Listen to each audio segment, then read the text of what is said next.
అంdarki welcome to Sai Ram Sampath Rao Education. Na peru Vaishnavi and welcome to TSPSC Group-1 Polity MCQ series. So ee roju manam Polity MCQ series lo bhaganga fundamental rights part 4 చూస్తున్నాం. This is the final part అన్నమాట. Okay, last classes lo manamu 3 parts అయితే చూసాము. We have started from article 12 నుంచి 13, 14 అలా మొత్తం ఒకటి తర్వాత ఒకటి కవర్ చేస్తూ వచ్చాము in last 3 parts. అవునా? సో ఇప్పుడైతే మనం part 4 లో ఉన్నాము. So stay tuned till the end of the video so that you will not miss out any important information that I'm going to discuss in this particular video. And మొత్తం video చూసిన తర్వాత మీకు కనుక content నచ్చినట్టయితే like చేయండి, share చేయండి and please subscribe to the channel. Okay, me friends and fellow aspirants తో మన వీడియోస్ ని షేర్ చేస్తూ ఉండండి సో దట్ వాళ్ళకి బెనిఫిట్ అవుతుంది అండ్ మన వల్ల అంటే మా వల్ల వీడియోస్ చాలా మందికి బెనిఫిట్ అవుతాయి. Will get motivation to do more free content కాబట్టి. ఓకేనా, let's start the video. So before starting the actual content of the video, let me give you a small announcement regarding the Group-1 paid courses గురించి. So first వచ్చేసి TSPSC Group-1 Prelims and Mains కి సంబంధించిన ఒక course launch చేసామన్నమాట. This is the comprehensive coverage of the entire syllabus. మొత్తం cover చేస్తాం దీంట్లో for Prelims and Mains. So emphasis వచ్చేసి మెయిన్ గా తెలంగాణ స్పెసిఫిక్ టాపిక్స్ మీద పెడతాము. ఎక్స్క్లూజివ్ ఫోకస్ వచ్చేసి మెయిన్స్ ఆన్సర్ రైటింగ్ మీద ఉంటుంది and prelim test series also is included in the TSPSC Group-1 Prelims and Mains course. Okay, దీని యొక్క ప్రైస్ డీటెయిల్ చూసుకుంటే it is just 9,999 అన్నమాట. ఓకే, సో నెక్స్ట్ కోర్స్ వచ్చేసి which is a beautiful course that is mains way right way అనమాట. This is the one stop solution అని చెప్పొచ్చు for TSPSC Group-1 mains. So రేపు పొద్దున మీరు prelims qualify అవుతారు. However మీరు మెయిన్స్ కి ప్రిపేర్ అవ్వాలి కదా. Mains is the rank decider కదా. So mains is the main exam కాబట్టి దానికి సంబంధించిన exclusively one of the best courses అని చెప్పొచ్చు. Okay, so one stop solution program for TSPSC Group-1 mains. So ఇందులో మనం టోటల్ సిలబస్ ని ఎంటైర్ సిలబస్ ని మెయిన్స్ క్వశ్చన్స్ త్రూ కవర్ చేస్తాం అనమాట. ఇప్పుడు మనం ఎలా అయితే పాలిటీకి MCQs త్రూ హోల్ సిలబస్ ఎలా కంప్లీట్ చేస్తున్నాము, అలానే మెన్షన్ చేసిన మొత్తం సిలబస్ ని మెయిన్స్ క్వశ్చన్స్ ద్వారా మనం కవర్ చేస్తాం అనమాట. Okay, detailed discussion will be done on each and every word that is mentioned in the mains syllabus and readymade intros ఇస్తాం, కన్క్లూజన్ ఇస్తాం for every topic that is mentioned in the syllabus. మీరు చూసుకుంటే దీని యొక్క price వచ్చేసి 7,999. ఓకేనా, so next TSPSC Group-2 కి గురించి కూడా త్వరలో నోటిఫికేషన్ రాబోతుంది కాబట్టి దీని గురించి కూడా ఒక కొత్త కోర్స్ లాంచ్ చేయడం జరిగింది. దీని డీటెయిల్స్ చూసుకుంటే 800+ అవర్స్ ఆఫ్ కాంప్రహెన్సివ్ క్లాసెస్ ఉంటాయి. Topic wise one stop solution PDF notes ఇస్తాము. టెస్ట్ సిరీస్ అనేది ఇంక్లూడ్ అయి ఉంటుంది. స్టూడెంట్స్ ఎంట్రిక్ అప్రోచ్ లో డీల్ చేస్తాము. లైఫ్ టైమ్ యాక్సెస్ ఇస్తాము కోర్స్ యొక్క కంటెంట్ కి. దీని ప్రైస్ వచ్చేసి 4,999 ఓన్లీ. సో త్వరలోనే ప్రతి ఒక్క ప్రైస్ మేము హైక్ చేయబోతున్నాం కాబట్టి if you want to purchase it you can purchase it now. So 63059532 అనే నంబర్ కి కాల్ చేసి you can enrol in to what ever the courses that you want. Okay, so ఇప్పుడు మనం కంటెంట్ లోకి వెళ్ళిపోదాం. So let me read the first question for you people. Which of the following comes under the minorities definition in Article 30 అని అంటున్నారు. Okay, option A వచ్చేసి religious minorities only, linguistic minority only, religious and linguistic minorities only, religious linguistic and social minorities only. So please don't solve this question now. First నేను మీకు article 29, article 30 detail గా explain చేస్తాను. Then మళ్ళీ మీ ముందు question పెడతాను, అప్పుడు solve చేయండి. Okay, try to solve now. So ఒకవేళ వస్తే it's okay, you're thorough with article 29, 30 అని చెప్పొచ్చు. లేదంటే నేను ఎక్స్ప్లెనేషన్ విన్న తర్వాత మళ్ళీ నేను ఈ క్వశ్చన్ మీకు తీసుకొస్తాను, అప్పుడు you can solve it. Okay, so article 29 చూద్దాం. సో దీని హెడ్డింగ్ ఏముంది? Protection of interest of minorities. Minorities యొక్క ఇంట్రెస్ట్ ని ప్రొటెక్ట్ చేయడం అని ఉంది, అవునా? సో కానీ మీరు ఇక్కడే పప్పులో కాలేస్తారు. ఎందుకంటే అందరు ఏమనుకుంటాం, మైనారిటీస్ అనగానే ఓన్లీ మైనారిటీస్ కే ఈ ఆర్టికల్ వర్తిస్తుందేమో అని అనుకుంటాం. సో కానీ ఎవరెవరికి వర్తిస్తుంది అని చెప్పేసి మనకు తెలియాలి అంటే డీటెయిల్ గా ఆర్టికల్ ని తెలుసుకోవాలి. According to article 29 of the Indian constitution, any group of Indian citizens who live anywhere in the country, అంటే ఇక్కడ ఏమంటున్నాడు, any group of Indian citizens who live anywhere in the country and have their distinct language, script or culture is entitled to have its preserved both language minorities and religious minorities are protected by Article 29 of the Constitution. So మీరు చూసుకుంటే ఇక్కడ ఏమంటున్నాడు అంటే, so article 29 కింద మనకి language linguistic minorities and religious minorities కూడా protect అవుతారు. కానీ రియల్ గా మనకి ఏం మెన్షన్ చేస్తుంది అంటే ఎనీ గ్రూప్ అని మెన్షన్ చేస్తుంది. So it is telling about any group of the Indian citizens who live anywhere in the country. ఎక్కడైనా జీవించవచ్చు, ఏ గ్రూప్ అయినా కావచ్చు. వాళ్ళ యొక్క లాంగ్వేజ్, వాళ్ళ యొక్క కల్చర్, వాళ్ళ యొక్క స్క్రిప్ట్ ని ప్రిజర్వ్ చేసుకోవడం అనేది ఈ ఆర్టికల్ కింద మెన్షన్ చేస్తుంది అనమాట. సో ఇక్కడ మీరు చూసుకుంటే సుప్రీం కోర్ట్ రూలింగ్స్ ని బట్టి మనం ఏం చెప్పొచ్చు అంటే ఇది ఓన్లీ మైనారిటీస్ కే కాదు, any section of the Indian citizens కి అది వర్తిస్తుంది అని చెప్పేసి. ఎలా? So despite popular belief, the Supreme Court ruled that the article's jurisdiction is not necessarily limited to minorities only. So Supreme Court through various jurisdiction ante various judgments ద్వారా ఏం చెప్పిందంటే final గా it is not limited to the minorities. ఇక్కడ మనకి this is due to the term sections of the citizens. ఇక్కడ ఏమంటున్నాడు, any group of Indian citizens అని అంటున్నాడు. ఎనీ సెక్షన్ ఆఫ్ సిటిజన్ అని చెప్పేసి మనకు ఒరిజినల్ గా కాన్స్టిట్యూషన్ లో ఈ ఆర్టికల్ కింద ఉంటుంది అనమాట. సో దాని వల్ల ఇది ప్రతి ఒక్కరికి వర్తిస్తుంది, not only the religious and linguistic minorities అని చెప్పేసి సుప్రీం కోర్ట్ జడ్జ్మెంట్ ఇవ్వడం జరిగింది అనమాట. So which encompasses minorities and majority also. Majority యొక్క లాంగ్వేజ్ ని ప్రొటెక్ట్ చేసుకోవడం కూడా it will come under article 29. So ఈ పర్టికులర్ పాయింట్ ని డెఫినెట్ గా గుర్తుపెట్టుకోండి. ఇది ఆర్టికల్ 29, 30 కాదు, 29. Okay.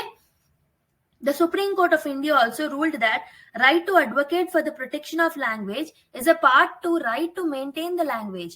Therefore, under the Representation of People Act of 1951, political speeches or promises to preserve a group of citizen native tongue do not constitute corrupt activity అంటున్నారు.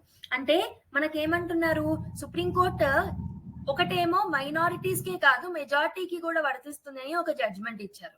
దాంతో పాటు ఇంకేం చెప్తున్నారు అంటే ప్రొటెక్షన్ ఆఫ్ లాంగ్వేజ్ కోసం ప్రొటెస్ట్ కూడా చేయొచ్చు, లాంగ్వేజ్ మెయింటెనెన్స్ కోసం, లాంగ్వేజ్ ప్రొటెక్షన్ కోసం ప్రొటెస్ట్ కూడా చేయొచ్చు. ఒకవేళ లాంగ్వేజ్ బేస్డ్ మీద ఏదైనా పొలిటికల్ స్పీచెస్ ఇచ్చినా, ఏదైనా ప్రొటెస్ట్ చేసినా కానీ it will not come under the RPA act of representation of people act of 1951. అందుకే ఏదైనా పొలిటికల్ స్పీచ్ లో ఈ లాంగ్వేజ్ రిలేటెడ్ మ్యాటర్స్ గురించి, దాని మెయింటెనెన్స్ గురించి, దాని ప్రొటెక్షన్ గురించి మాట్లాడితే అది ఒక కరప్ట్ యాక్టివిటీగా చూడకూడదని చెప్పేసి సుప్రీం కోర్ట్ చెప్పింది అనమాట. ఐ హోప్ మీకు ఆర్టికల్ 29 అర్థమైంది అని అనుకుంటున్నా. సో ఆర్టికల్ 29 క్లాస్ 1 కూడా చూద్దాం. Any section of the Indian citizens or any section of the citizens residing in the territory of India or any part thereof having a distinct language, script or culture shall have the right to conserve the same. A section of the people అయినా, majority అయినా minority అయినా ఎవరైనా ఎక్కడైనా ఇండియాలో ఉండి వాళ్ళకు ఒక different culture, script, language ఉంటే దాన్ని ప్రొటెక్ట్ చేసుకోవాలి, దాన్ని కన్సర్వ్ చేసుకోవాలి అంటే it comes under that protection comes under article 29 clause 1 అనమాట. సో ఆర్టికల్ 29 క్లాస్ 2 ఏం చెప్తుందంటే no citizen shall be denied admission into any educational institution maintained by the state or received aid out of the state funds on the ground only on the religion, race, caste, language or any of them. So మనము constitution articles చదివినప్పుడు అక్కడ చిన్న చిన్న పదాలను కూడా గుర్తుపెట్టుకోవాలి, చిన్న చిన్న పదాల మీద కూడా ఫోకస్ చేసి చదవాలి. ఇక్కడ ఓన్లీ అని అంటున్నాడు చూసారా. సో ఓన్లీ ఈ పర్టికులర్ వాటి మీద ఎవరిని ఒక ఎడ్యుకేషనల్ ఇన్స్టిట్యూషన్ లో చాలా రకాలు ఉంటాయి. For example if it is maintained and if it is aided by the state. So state maintain చేస్తుంది, స్టేట్ ఎయిడ్ చేస్తుంది. కొన్ని ఎలా ఉంటాయి, స్టేట్ మెయింటెనెన్స్ చేయదు, సో స్టేట్ మెయింటైన్ చేస్తుంది, రికగ్నిషన్ ఇస్తుంది కానీ ఎయిడ్ ఇవ్వదు. ఇలా డిఫరెంట్ ఎడ్యుకేషనల్ ఇన్స్టిట్యూషన్స్ ఉంటాయి. కానీ ఆర్టికల్ 29 క్లాస్ 2 లో ఏం చెప్తున్నారు అంటే educational institution maintained by the state or receiving aid out of the state fund. So two category of educational institutions గురించి చెప్తున్నారు. ఒకటి వచ్చేసి which are maintained by the state దాన్ని మెయింటైన్ చేసిన ఏదైనా ఎడ్యుకేషనల్ ఇన్స్టిట్యూషన్ ని, లేదా దానికి ఎయిడ్ అనేది ఇచ్చిన, if any educational institution is receiving the aid from the state, ఇలాంటి category of the educational institutions లో సో రిలీజన్ ఆధారంగా, రేస్ ఆధారంగా, క్యాస్ట్ ఆధారంగా, లాంగ్వేజ్ ఆధారంగా ఆర్ ఎనీ ఆఫ్ దెమ్ అంటే ఓన్లీ ఈ కేటగిరీస్ ఆధారంగా ఎవరినైనా డిస్క్రిమినేట్ చేసి వాటిలో అడ్మిషన్ ఇవ్వకపోతే ఇట్ ఈస్ నాట్ రైట్ అన్నమాట. ఎందుకంటే they have that protection under article 29 clause 2. అలా చేయకూడదని మనకి రాజ్యాంగంలో ఆర్టికల్ 29 క్లాస్ 2 లో మెన్షన్ చేసింది. ఓకేనా? ఆర్టికల్ 29 గురించి డీటెయిల్డ్ గా ఎక్స్ప్లెయిన్ చేశాను. ఐ హోప్ మీకు అర్థమైందని అనుకుంటున్నా. ఓకే, ఇప్పుడు ఆర్టికల్ 30 చూద్దాం. సో ఆర్టికల్ 30కి వెళ్ళిపోదాం. Right of minorities to establish and administer educational institution గురించి ఉందన్నమాట. ఇక్కడ కూడా మైనారిటీస్ అనే టర్మ్ ఉంది. సో మన క్వశ్చన్ కూడా ఆర్టికల్ 30లో మైనారిటీ అనే పదం మీద ఒక క్వశ్చన్ అడిగాను కదా, సో దానికి రిలేటెడ్ మీరు ఆన్సర్ సాల్వ్ చేయాలి అంటే ఈ ఇన్ఫర్మేషన్ మీకు తెలిసి ఉండాలి. చూద్దాం మరి. Minorities have the right to establish and administer educational institutions of their choice. This right cannot be restricted or abolished by the state. So ఇక్కడ ఏమంటున్నారు, మైనారిటీస్ కి వాళ్ళ యొక్క ఎడ్యుకేషనల్ ఇన్స్టిట్యూషన్ ని వాళ్ళ యొక్క చాయిస్ మీద ఆర్ వాళ్ళ యొక్క చాయిస్ మీద ఏదైతే ఎడ్యుకేషనల్ ఇన్స్టిట్యూషన్ ఉంటుందో దాన్ని అడ్మినిస్టర్ చేయాలన్నా ఎస్టాబ్లిష్ చేయాలన్నా they have got a right under article 30 అన్నమాట. So this right cannot be restricted or abolished by state. ఈ పర్టికులర్ రైట్ ని వాళ్ళ యొక్క రైట్ ని రెస్ట్రిక్ట్ చేయకూడదు స్టేట్, అండ్ దాన్ని తీసివేయకూడదు, అబాలిష్ కూడా చేయకూడదు అనమాట. This holds even if the state acquires any property owned by the minority educational institution. ఈ పర్టికులర్ ప్రొవిజన్ ఒకవేళ స్టేట్ అంటే ఏంటి ఇక్కడ, government. Okay, government if acquires any property owned by the minority educational institution also, this particular article లో దాని గురించి కూడా mention చేసింది. సో డీటెయిల్స్ కి వెళ్ళిపోతే, the state cannot discriminate against any educational institutions managed by minority when providing financial help. ఏదైనా financial help provide చేసేటప్పుడు state ఈ హెల్ప్ పరంగా ఎలాంటి డిస్క్రిమినేషన్ అనేది చూపెట్టకూడదు మైనారిటీ ఎడ్యుకేషనల్ ఇన్స్టిట్యూషన్స్ మీద అని చెప్పేసి అంటున్నారు.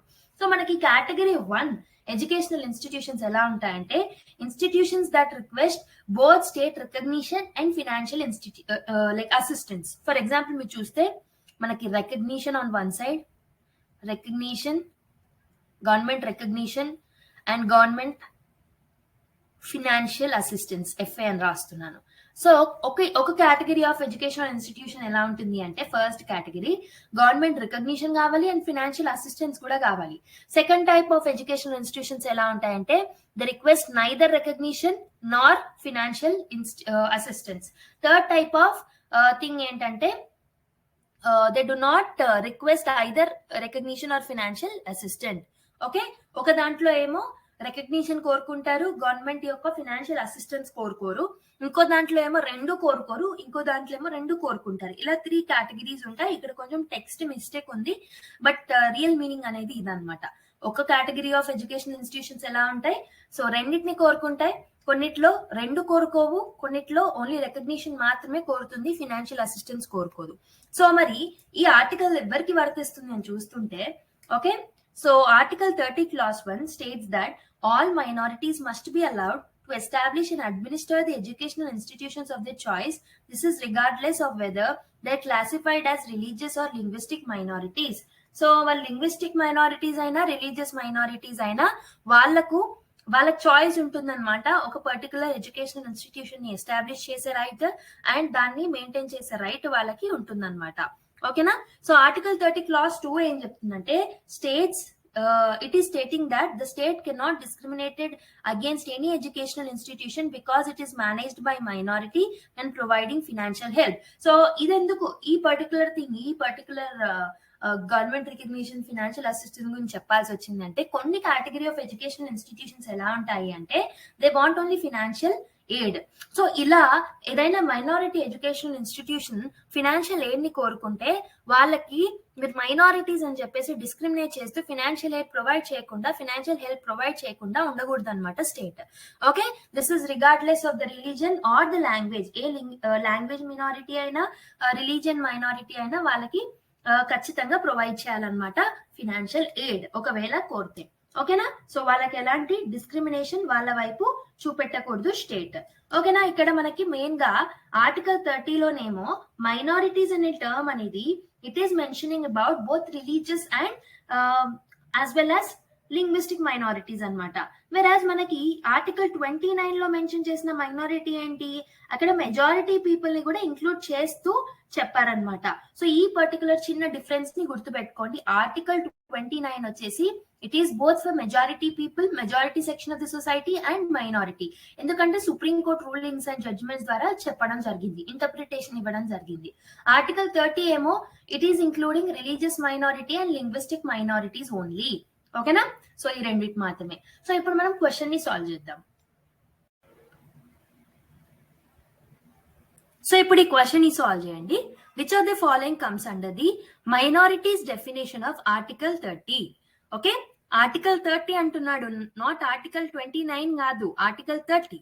Okay, so religious minorities only, linguistic minorities only, religious and linguistic minorities only, religious, linguistic and social minorities only. So pause చేసి ఒక్కసారి ట్రై చేయండి క్వశ్చన్ ని. సో ఐఎమ్ హోపింగ్ దాట్ మీరు కరెక్ట్ ఆన్సర్ పెట్టుంటారని. So right answer is option obvious గా religious and linguistic minorities only. So మీకు ఇప్పుడు question ఈజీగా ఉంది. లేదు మీరు ఆర్టికల్ 30ని పైన చదువుకొని ఎగ్జామ్కి వెళ్ళిపోయారు. సో ఇంత చిన్న క్వశ్చన్ ని కూడా మీరు ఈజీగా సాల్వ్ చేయలేరు. ఎందుకంటే సో ఇది మనకి ఈ ఎగ్జామ్స్ ఎలా ఉంటాయి అంటే డైరెక్ట్ గా అడిగిన క్వశ్చన్స్ ఏవైతే అంటే మనకి ఎగ్జామ్స్ లో డైరెక్ట్ మనము స్టాండర్డ్ సోర్స్ నుంచి లేకపోతే మనం చదివిన బుక్స్ లో నుంచి వచ్చే క్వశ్చన్స్ ఉంటాయి. ఇంకొకటి అప్లైడ్ నాలెడ్జ్ అంటే మనం నేర్చుకున్న దాన్ని అప్లికేషన్ బేస్డ్ మీద అడుగుతాడు. ఇంకొకటి facts and purely tough questions అడుగుతున్నాడు. అవునా, మీరు అబ్జర్వ్ చేస్తే factual questions and tough questions అడుగుతున్నాడు. సో మనము దీని మీద దృష్టి పెట్టుకొని ఈ ఫ్యాక్ట్స్ అండ్ టఫ్ క్వశ్చన్స్ మీద ఆలోచన పెట్టుకొని పేపర్ టఫ్ వచ్చిందని చెప్పేసి వీటిని పక్కన పెట్టేస్తున్నాము. లైక్ డైరెక్ట్ సోర్సెస్ నుంచి వచ్చే క్వశ్చన్స్ ని అండ్ ఆల్సో మనకి అప్లైడ్ క్వశ్చన్స్ ని పక్కన పెడుతున్నాము. సో డైరెక్ట్ క్వశ్చన్స్ నుంచి వస్తే మీరు ఖచ్చితంగా వీటిని పెట్టాలి. మీరు చదివిన బుక్ లో నుంచి వచ్చిందంటే దాన్ని మిస్ కాకుండా ఉండాలి. సో అప్పుడే మీరు ప్రాపర్ గా మీరు బుక్స్ ని చదువుతున్నారని అర్థం. ఓకే, సో చదవడమే కాదు, you have to read between the lines only when you can solve the second type of questions. So between the lines చదివితే సెకండ్ టైప్ ఆఫ్ క్వశ్చన్స్ ని సాల్వ్ చేస్తారు. అండ్ కొన్ని చిన్న లాజిక్స్ ఉంటాయి, కొన్ని ఎక్స్ట్రీమ్ స్టేట్మెంట్స్ ని eliminate చేయడం. So ఇంతకు ముందు స్టేట్ పిఎస్సీస్ లో ఎక్స్ట్రీమ్ స్టేట్మెంట్స్ ని అలాంటివి మనకి అడిగే వాళ్ళు కాదు. మనకు తెలుసు యూపీఎస్సీలో ఆ ట్రెండ్ మారిపోయిందని. హవెవర్ స్టేట్ పిఎస్సీస్ లో దాన్ని అడాప్ట్ చేసుకుంటున్నారు. సో మీరు ఏం చేస్తారు అంటే జస్ట్ ప్రీవియస్ ఇయర్ క్వశ్చన్స్ ని సాల్వ్ చేస్తూ ఉండండి. సో నాట్ ఓన్లీ ఆఫ్ మనకి టీఎస్పీఎస్సీ లో ఎక్కువగా జరగలేవు కాబట్టి ఎగ్జామ్స్. సో ఇంతకు ముందు జరిగిన 2 Group-1 పేపర్స్ ని కానీ లేకపోతే వేరే స్టేట్ పిఎస్సీస్ లో అడుగుతున్న పేపర్స్ ని కానీ ఏపీఎస్సీ లో జరిగిన పేపర్స్ ని కానీ once you have to go through them, then you will understand which kind of questions will be asking. ఓకేనా? సో ఈ క్వశ్చన్ మీకు ఈజీగా సాల్వ్ అయిపోయింది కదా. ఎందుకు? ఎక్స్ప్లెనేషన్ ఇప్పుడే విన్నారు కానీ ఇది ఒక 10 days తర్వాత అడిగినా మీరు సాల్వ్ చేయగలగాలి ఈజీగా. ఎలా సాల్వ్ చేయగలుగుతారు 10 days తర్వాత ఇంత ఈజీగా అంటే రివిజన్ ద్వారా. So revision is must. Limited sources ని పెట్టుకోండి, రిపీటెడ్ రివిజన్స్ ని చేసుకోండి. దిస్ ఇస్ ద యాక్చువల్లీ ఏమంటారు secret of success. Okay, next క్వశ్చన్కి వెళ్ళిపోదాం. సో నెక్స్ట్ క్వశ్చన్ ఏమంటున్నాడంటే habeas corpus can be issued against the public authorities only, private individuals only, both, none of the above. So ఒకసారి మీరు ఇంతకు ముందు fundamental rights చదివిన వాళ్ళు ఎవరైనా ఉంటే పాజ్ చేసి ఒక్కసారి ట్రై చేయండి క్వశ్చన్ ని. ఓకే, ట్రై చేశారు అనుకుంటున్నా. హబెబా నేను ఇప్పుడు ఆన్సర్ చెప్పాను. Let me explain you something before answering this particular question. So fundamental rights అనేవి మీనింగ్లెస్, మనకు తెలిసిందే if they are not justiciable. Justiciable అంటే ఏంటి? కోర్టుకు వెళ్ళి దాన్ని ఎన్ఫోర్స్ చేసుకోకపోతే ఫండమెంటల్ రైట్స్ అనేవి ఉండి వేస్ట్. నేను మీకు ఒక ఐఫోన్ గిఫ్ట్ ఇచ్చాను అనుకోండి. సో ఈ ఐఫోన్ మీకు గిఫ్ట్ ఇచ్చినందుకు నేను ఇచ్చేటప్పుడు ఏం చెప్తాను? ఇది నీకు ఇస్తున్నాను కానీ దీన్ని నువ్వు వాడకూడదు అని చెప్పాను. అప్పుడు ఏమవుతుంది?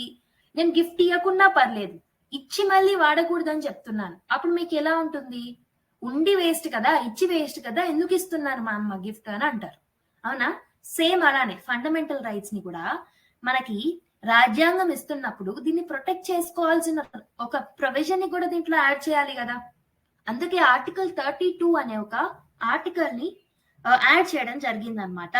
సో మీరు ఆర్టికల్ 32 గురించి చూస్తే it confers the right to remedies for the enforcement of the fundamental rights of an aggrieved citizen. So ఏమంటున్నారంటే సో ఫండమెంటల్ రైట్స్ ఏవైతే ఉంటాయో ఒక ఇండివిజువల్ యొక్క ఫండమెంటల్ రైట్స్ ని ప్రొటెక్ట్ చేసుకునే అధికారం ఎలా ప్రొటెక్ట్ చేసుకుంటారు? సుప్రీం కోర్టుకి వెళ్ళి మనం ప్రొటెక్ట్ చేసుకోవచ్చు మన ఫండమెంటల్ రైట్స్ ని. సో దాని యొక్క అధికారాన్ని ఇచ్చిన ఆర్టికలే ఆర్టికల్ 32. సో ఆర్టికల్ 31 డిస్కస్ చేయలేదు కదా మేడం, ఆర్టికల్ 32కి డైరెక్ట్ గా ఎలా వచ్చారు అని అడగొచ్చు. సో మీకు ఆల్రెడీ చెప్పాను, ఆర్టికల్ 31 ని, రైట్ టు ప్రాపర్టీని మనం ఒక ఫండమెంటల్ రైట్ ని కాన్స్టిట్యూషనల్ అమెండ్మెంట్ యాక్ట్ ద్వారా రిమూవ్ చేశామని ఆల్రెడీ లాస్ట్ క్లాసెస్ లో మీకు చెప్పాను. సో దాని గురించి మీరు ఏం చేస్తారు అంటే, ఏ ఆర్టికల్ ద్వారా ఏ కాన్స్టిట్యూషనల్ అమెండ్మెంట్ యాక్ట్ ద్వారా దాన్ని రిమూవ్ చేశారు, ఏ ఇయర్ లో రిమూవ్ చేశారు అనేది మీరు వెంటనే కామెంట్ బాక్స్ లో కామెంట్ చేయండి. ఓకేనా? So supreme court has ruled that article 32 అనేది it's the basic feature of the constitution. Basic structure or basic features అంటే ఏంటో కూడా నేను మీకు చెప్పాను. I have explained you about Kesavananda Bharati case, I have explained you about Minerva Mills case, I have explain you about చాలా cases. Shankari Prasad case explain చేశాను, okay, Gopalan case explain చేశాను. Lot of cases ఈ జరిగిన ఒక 5-6 క్లాసెస్ లోనే బేసిక్ ఫీచర్స్ చెప్పినప్పుడు నేను మీకు అన్ని ఆర్టికల్స్ కవర్ చేస్తూ బేసిక్ ఫీచర్స్ అంటే ఏంటి, కేశవానంద భారతి కేసులో ఎలా జడ్జిమెంట్ వచ్చింది అనేది డిస్కస్ చేశాను. అవునా? సో తర్వాత వచ్చిన జడ్జిమెంట్స్ లో ఏవైతే ఉన్నాయో ఆ జడ్జిమెంట్స్ లో ఆర్టికల్ 32 అనేది it's the basic feature of the constitution అని చెప్పేసి సుప్రీం కోర్ట్ చెప్పడం జరిగింది. ఓకే, సో ఆర్టికల్ 32 ని అమెండ్ చేసే అధికారం పార్లమెంట్ కి లేదు అని అర్థం. Basic feature or basic structure of the constitution లో ఉన్నట్టు దాని అర్థం ఏంటమ్మా? అది సుప్రీం కోర్ట్ దాన్ని ఎన్ఫోర్స్ చేసే అధికారం ఉంది కదా, సో ఆ అధికారాన్ని తీసే అధికారం పార్లమెంట్ కి లేదు. Parliament cannot amend this particular part, ఎందుకంటే it comes under the basic structure of the constitution. Okay, so మనకి ఆర్టికల్ 32 కింద 4 ప్రొవిజన్స్ ఉంటాయి అన్నమాట. Let me explain you them. So it contains 4 provisions. ఒక ప్రొవిజన్ వచ్చేసి the right to move the supreme court by appropriate proceedings for the enforcement of the fundamental rights is guaranteed. So supreme court ఒక aggrieved person అంటే ఒక effect అయిన fundamental rights ని affect అయిన person ఎవరైతే ఉంటారో అగ్రైవ్డ్ పర్సన్ అని అంటాము. అలాంటి person he or she can go to the supreme court అనమాట. ఎప్పుడు ఒకవేళ ఫండమెంటల్ రైట్స్ ఏవైతే కాన్స్టిట్యూషన్ గ్యారంటీ చేసిందో వాటిని ఎవరైనా ఏమంటారు, the right to move to the supreme court by appropriate proceedings for the enforcement of the fundamental rights which are guaranteed. Fundamental rights ని enforce చేయమని అడగడానికి సుప్రీం కోర్ట్ కి వెళ్ళొచ్చు అనమాట. So this right is given under article 32. So second part ఏంటంటే, okay, second provision ఏంటంటే under article 32 supreme court shall have the power to issue directions or orders or writs for the enforcement of any fundamental right. Supreme court కి writs issue చేసే అధికారం ఉంటుంది అనమాట. Okay, supreme court shall have a power to issue directions. Okay, directions ని ఇవ్వచ్చు are order ని ఇవ్వచ్చు, లేకపోతే రిట్ ని ఇష్యూ చేయొచ్చు అనమాట అండర్ ఆర్టికల్ 32. ఎందుకు ఇష్యూ చేయొచ్చు? ఫండమెంటల్ రైట్స్ ని ఎన్ఫోర్స్ చేయమని స్టేట్ కి ఒక రిట్ ని ప్రకటించవచ్చు, లేకపోతే ఒక ఇండివిజువల్ కి రిట్ ని ప్రకటించవచ్చు. Okay, the writs issued may include habeas corpus కావచ్చు, ఓకే, మ్యాండమస్ కావచ్చు, ప్రొహిబిషన్ కావచ్చు, సెట్యూరరీ కావచ్చు, కోవారెంటో కావచ్చు. సో ఈ డిఫరెంట్ రిట్స్ గురించి కూడా మనం ఒకటి తర్వాత ఒకటి క్వశ్చన్స్ ద్వారా ఎక్స్ప్లెయిన్ చేస్తూ వెళ్తాను. ఓకేనా? ఒక్కటి గుర్తుపెట్టుకోండి, రిట్స్ అనేవి దీంట్లో మెన్షన్ చేస్తున్నాయని. Okay, so like third provision చూసుకుంటే parliament can empower any other court to issue direction. So parliament కి ఒక అధికారాన్ని ఇచ్చారు. సో ఈ అధికారం ఏం చెప్తుందంటే పార్లమెంట్ కెన్ యాక్చువల్లీ ఎంపవర్ వేరే కోర్టుకి, అంటే మనకి రిట్ అనే provision it is applicable to supreme court and high courts కి మాత్రమే ఇప్పుడు. కానీ వేరే కోర్ట్స్ ఏవైతే ఉంటాయో వాటికి రిట్ అనే అధికారాన్ని ఇవ్వడానికి ఎవరి చేతిలో పవర్ ఉంటుందంటే పార్లమెంట్ కి పవర్ ఉంటుంది. Parliament can empower any other court to issue direction, orders and writs of all the kinds. However this can be done without prejudice to the above powers conferred on the Supreme Court. Any other court here does not include high courts because Article 226 కింద మనకి high court కి already writ powers ఉంటుంది కాబట్టి high court కి కాకుండా supreme court కి కాకుండా మిగతా కోర్ట్స్ ఏవైతే ఉంటాయో వాటిని ఎంపవర్ చేయొచ్చు పార్లమెంట్. ఓకేనా? సో నెక్స్ట్ చూద్దాం. ఇంకో ప్రొవిజన్ ఏముంది ఆర్టికల్ 32 కింద అంటే right to move to the supreme court shall not be suspended except as otherwise provided by the constitution. రాజ్యాంగం చెప్పిన దాని ప్రకారం కాకుండా ఇంకా దేని ప్రకారం కూడా సుప్రీం కోర్ట్ కి ఈ ఇండివిజువల్స్ వెళ్లే అధికారాన్ని ఏమంటారు, సస్పెండ్ చేయకూడదు అని చెప్పేసి అంటున్నారు అనమాట. సో ఎవరైనా ఒక ఇండివిజువల్ సుప్రీం కోర్ట్ కి వెళ్ళాలనుకుంటే వాళ్ళ యొక్క రైట్ ని సస్పెండ్ చేయకూడదు అన్లెస్ కాన్స్టిట్యూషన్ చెప్పిన ప్రకారం ఒక ప్రొసీజర్ ప్రకారం తప్పితే మిగతా కేసెస్ లో ఒక ఇండివిజువల్ ని సుప్రీం కోర్ట్ కి వెళ్లే అధికారాన్ని సస్పెండ్ చేయకూడదు అని చెప్పేసి ఇందులో మెన్షన్ చేసింది. Okay, only the fundamental rights guaranteed by the constitution can be enforced under article 32. article 32 కింద ఎలాంటివి ఎన్ఫోర్స్ కాకపోతే వెళ్ళొచ్చు సుప్రీం కోర్ట్ కంటే ఓన్లీ ఫండమెంటల్ రైట్స్ కి సంబంధించిన ప్రొవిజన్స్ కానీ ఆర్టికల్స్ కానీ అవి ఒకవేళ గ్యారంటీ ఇవ్వకపోయినా లేకపోతే ఎన్ఫోర్స్ చేయకపోయినా మనం సుప్రీం కోర్ట్ కి వెళ్ళొచ్చు. So it does not include non fundamental rights. So non fundamental rights అంటే ఏంటి? సో ఫండమెంటల్ రైట్స్ అనే పార్ట్ లో లేకుండా మిగతా కాన్స్టిట్యూషన్ లో మెన్షన్ చేసిన ఆర్టికల్స్ ఒకవేళ సస్పెండ్ అయినప్పుడు లేకపోతే ఏదైనా చట్టాల ద్వారా ఏదైనా ప్రొవిజన్స్ కానీ లీగల్ ప్రొవిజన్స్ కానీ పార్లమెంట్ ప్రవేశపెట్టినప్పుడు అలాంటివి పట్టుకొని మనం సుప్రీం కోర్ట్ కి వెళ్ళరాదు. ఓన్లీ మన ఫండమెంటల్ రైట్స్ ని సస్పెండ్ చేసినప్పుడు మాత్రమే మనం సుప్రీం కోర్ట్ కి వెళ్ళొచ్చు అనమాట. Okay, so the violation of the fundamental rights is the sine qua non for the exercise of the right conferred by article 32. వేరే వర్డ్స్ లో చెప్పాలి అంటే so Article 32 cannot determine a question that does not involve fundamental rights. Article 32 కింద only fundamental rights కి సంబంధించి మనం supreme court కి వెళ్ళొచ్చు తప్పితే మిగతా fundamental rights or non fundamental rights or legal rights statutory rights violate అయ్యాయని చెప్పేసి మనము సుప్రీం కోర్ట్ కి వెళ్ళలేమన్నమాట. ఓకే, మీకు బ్యాక్గ్రౌండ్ అర్థమైందనే అనుకుంటున్నా. సో ఒక్కొక్క రిట్ మీకు ఎక్స్ప్లెయిన్ చేస్తా అన్నాను. సో సెకండ్ ప్రొవిజన్ లో రిట్ గురించి మెన్షన్ చేసింది కదా, అలా మనము ఆర్టికల్ 32 కింద ఎన్ని రిట్స్ ఉన్నాయి, ఏమేమి రిట్స్ మనం చదువుకోవాలనేది ఒకటి తర్వాత ఒకటి చూద్దాము. So supreme court under article 32, supreme court కేమో ఆర్టికల్ 32 కింద అండ్ హైకోర్ట్ కేమో ఆర్టికల్ 226 కింద రిట్ అనే ప్రొవిజన్స్ ని ఇష్యూ చేయొచ్చు అనమాట. Can issue the writs of habeas corpus. So ఒక రిట్ వచ్చేసి ఇక్కడ మెన్షన్ ఉంది చూడండి క్వశ్చన్ లో, అదే హెబీస్ కార్పస్. ఇంకొకటి వచ్చేసి మ్యాండమస్, ఇంకొకటి వచ్చేసి ప్రొహిబిషన్, ఇంకొకటి వచ్చేసి సర్ట్యూరరీ, ఇంకొకటి వచ్చేసి కోవారెంటో. ఈ పర్టికులర్ రిట్స్ ని ఇష్యూ చేసే అధికారం సుప్రీం కోర్ట్ కి ఆర్టికల్ 32 కింద ఉంటుంది, హైకోర్ట్ కి ఆర్టికల్ 226 కింద ఉంటుంది అనమాట. Okay, since no such provision has been made so far only the supreme court అంటే పార్లమెంట్ కెన్ ఎంపవర్. నేను ఇంతకుముందు చెప్పాను కదా, పార్లమెంట్ కి అధికారం ఉంటుంది ఈ రైట్స్ ని, ఈ రిట్స్ అనే రైట్స్ ఏవైతే ఉన్నాయో ఆ వీటిని వేరే కోర్ట్స్ కి కూడా ఇచ్చే అధికారం, వాటిని ఎంపవర్ చేసే అధికారం పార్లమెంట్ కి ఉంటుందని మనం చెప్పుకున్నాం. హవెవర్ ఇప్పటి వరకు పార్లమెంట్ ఎవరికి ఇవ్వలేదన్నమాట ఆ రైట్స్ ని. ఓన్లీ ఆ రైట్స్ అనేవి ఇప్పటికీ మనకి సుప్రీం కోర్ట్ కి హైకోర్ట్ చేతిలో మాత్రమే ఉన్నాయి. సో ఈ 5 రైట్స్ గురించి ఆర్ 5 రిట్స్ గురించి మనం ఒకటి తర్వాత ఒకటి చూసుకున్నాము. సో బిఫోర్ 1950 ఏమైందంటే only high courts of Calcutta. So 1950 కన్నా ముందు మీరు చూసుకుంటే హైకోర్ట్స్ లో కూడా ఓన్లీ బాంబే, మద్రాస్, కాల్కటాకు మాత్రమే ఈ రిట్స్ ఇష్యూ చేసే రైట్ ఉంటుంది అనమాట. సో ఇప్పుడు మాత్రం ఆర్టికల్ 226 కింద అన్ని హైకోర్ట్స్ కి ఆ పవర్ అనేది రాజ్యాంగం ఇవ్వడం జరిగింది. ఓకేనా? సో ఇప్పుడు మనము హెబీస్ కార్పస్ గురించి చూసేసి ఈ పర్టికులర్ క్వశ్చన్ ని సాల్వ్ చేయడానికి ట్రై చేద్దాము. Okay, so writ of habeas corpus. So the writ jurisdiction of the supreme court and high court కి మధ్యలో తేడా తర్వాత చెప్తాను. సో కొంచెం తేడా ఉంటుంది రిట్ జ్యూరిస్డిక్షన్ ఆఫ్ హైకోర్ట్ కి, writ jurisdiction of supreme court కి కొన్ని తేడాలు ఉంటాయి, అవి మనం తర్వాత చెప్పుకుందాం. సో హెబియస్ కార్పస్ చూసుకుంటే ఇది ఒక లాటిన్ టర్మ్ అనమాట. మనకి ఏవైతే మెన్షన్ చేస్తున్నాయో రిట్స్ నేమ్స్ అవన్నీ Latin terms. Okay, Latin term. So దాన్ని ఇంగ్లీష్ లో ట్రాన్స్లేట్ చేస్తే హెబియస్ కార్పస్ అనే దాన్ని ఇంగ్లీష్ లో ట్రాన్స్లేట్ చేస్తే దాని మీనింగ్ ఏంటంటే to have the body of, to have the body of. ఓకేనా? సో కార్ప్స్ అంటే ఏంటి? బాడీ అన్నమాట. అలా గుర్తుపెట్టుకోండి. Corpus, habeas corpus, to have the body of అన్నమాట దాని meaning.